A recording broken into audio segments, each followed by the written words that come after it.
So recently I've been a little obsessed with film and everything that goes into making film, what film is, and film emulation when it comes to the digital process.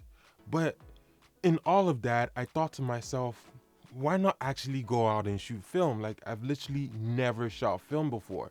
And in order to properly create some sort of emulation, I need to know what film actually looks like, what the process of shooting film is like, and I felt like that would help me out in my process of mastering film emulation. The problem was that I'd always thought that film was something that was unattainable. I always thought that this was a difficult process that would take a lot to master, it would take a lot to shoot. I didn't own any film cameras, I'd never shot film before, and the whole process was just going to take way too much effort. After doing a little bit of research, I realized that, you know what, it's really not that difficult. And so began the process of what it took for me to learn how to shoot film and shoot film, physically shoot film, and what I learned from the whole process. So here are 5 things I learned from shooting film, specifically Super 8 for the first time. Super 8 felt like the best medium to not only learn the basics of shooting film, but it was cheaper in case I messed up the entire process. Once I learned how to master Super 8, once I learned how to shoot film with Super 8, then I could gradually upgrade to 60mm, 35mm, 70mm, and whatever other formats exist out there so I can learn more and become a film shooter. I decided to do a deep dive into researching Super 8 and where I can get one, and how not to get ripped off in the process. There are many places online where you can go about getting Super 8. You can get it on Kijiji, you can get it on eBay, you can get it on Facebook Marketplace, you can even get it at your local thrift store. I ended up buying 2 Super 8 cameras. I bought an Elmo Super 8 camera off a very nice guy on Kijiji, and also a Canon 310 XL from a very nice guy out there in Switzerland on eBay.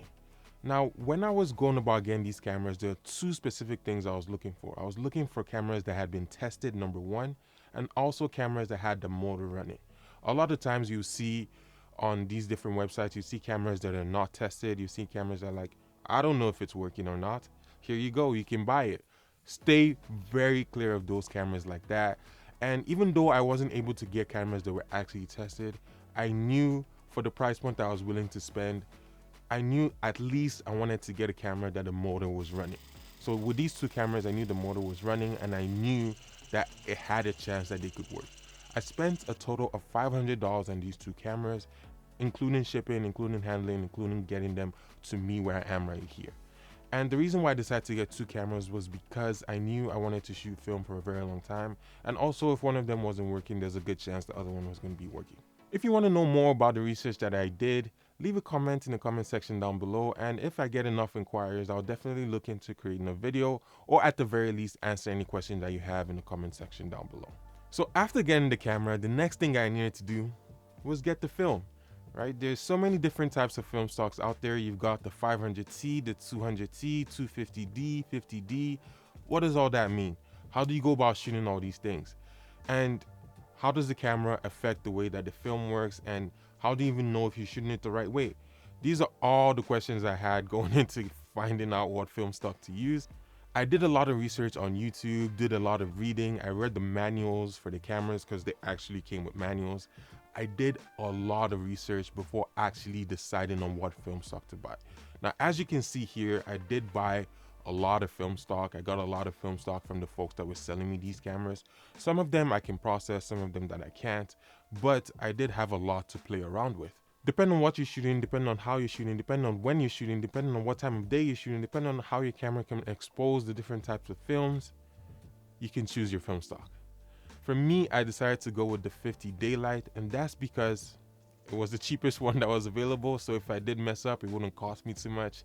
And also, this was the only one that the camera store that I was going to had at that moment in time. After deciding on the 50 daylight, I went out, I shot under different situations. I shot in the middle of the day, I shot at night, I shot in the morning, I shot sunsets, I shot faces, I shot products, I shot people. I wanted to test it out in every imaginable situation. To test out the cameras, number 1, and also to test out how the film reacts in different situations, how the cameras react in different lighting conditions, so I can understand how to properly shoot with these 2 different cameras, and also how to shoot with the different stocks of films that are available to Super 8. So after shooting, I decided to go get my film processed, right? You can get it processed in different places depending on where you are in the world. But here in Toronto, Canada, I have different options, different places I could go to. I decided to go with Niagara Custom Labs because it was the one closest to me. I went in, they were very nice people.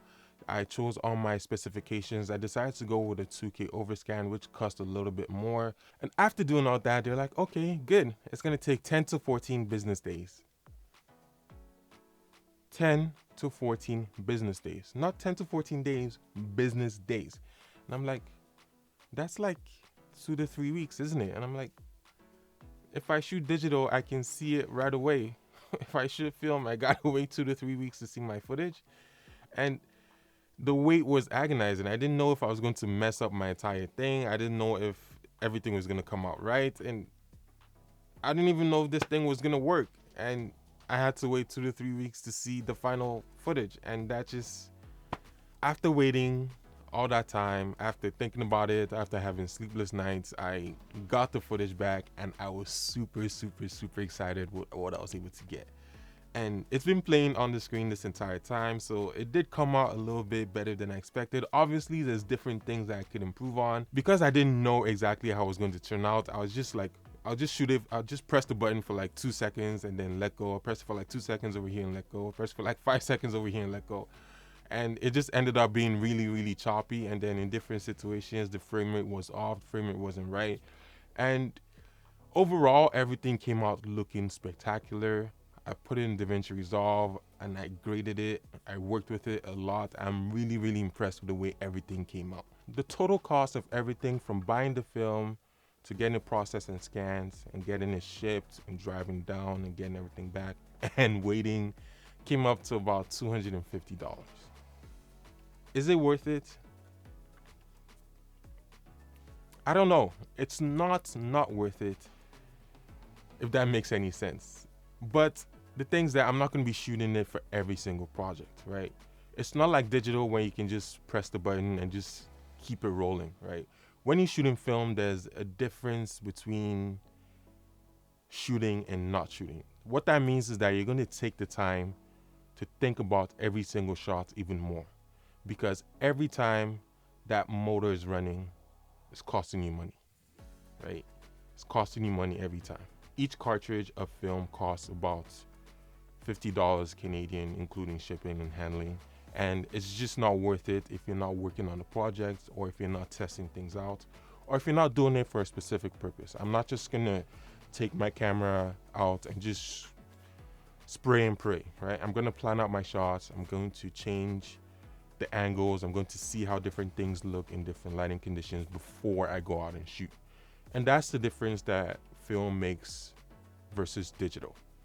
It helps you become a better filmmaker, in my opinion. Well, that brings us to the end of this video. If this video has brought you any value, please make sure you hit that like button, and also let me know what you want to learn about film, what you want to learn about Super 8, down in the comment section below. Until next time, make sure you stay safe, make sure you stay coloring, make sure you shoot film, man. Let me know, and I'll see you in the next video. Bye.